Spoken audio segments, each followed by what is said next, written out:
Hey guys, another video for our fun parks and game centers in Japan playlist. So we released a video recently from inside a really big game center, and that resulted in a question from one of our PayPal supporters about metal machines. You'd heard about metal machines, and we haven't showed you metal machines before, basically because we find them really boring.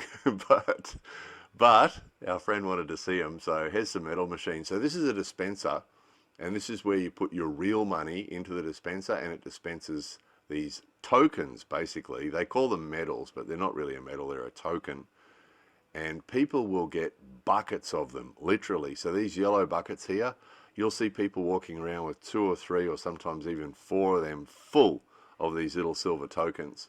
And the tokens aren't any good. You can't get anything for them. You can't swap them for things like you can in pachinko. You can swap the tokens for actual prizes and things, but these games you can't.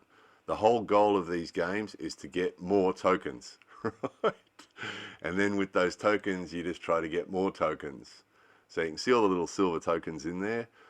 The only real control you've got when you feed them in is usually a little swinging arm or a timing thing to try and guide where the token lands in there. And then as the pile of tokens gets bigger in there, eventually it will collapse and fall down into the little outlet thing where you can reach in and get them. And you'll see people scooping up handfuls into their bucket, fill their bucket up to the top, and then they'll just feed them all back in again. So sort of limited control over what you can do with it, which is why we don't find it particularly interesting.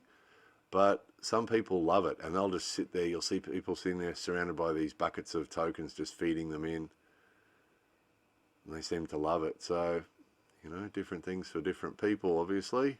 Occasionally there'll be a machine there'll be something in there you can win, like a little gacha prize or a card or something like that, but usually it's just playing the game itself.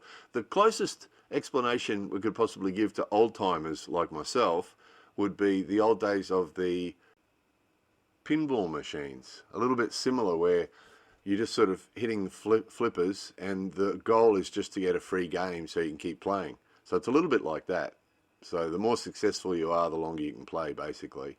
This is probably the most interesting game we could find in this place. This whole floor was just all token machines, was all metal machines. So this is the only one we could find that was mildly interesting, and it's a fishing one. But again, it's electronic, which means they have different scores for different fish. So if you get this fish, you get this score, and you get that fish, you get that score. So obviously everyone's trying to get the high score fish, but it's electronic, which means that they set it the same as they do at their UFO machines, their claw machines. They set it so that only a certain percentage of them are successful. So you think you've caught the fish, and then it lets go and swims away because they've programmed it to. So we don't sort of get it. But anyway, these are the metal machines. The other thing is, similar to pachinko, is the sound. So brace yourselves. I'm going to give you a taste of the sound. It's really loud. Okay, here it comes. 5, 4, 3, 2, 1.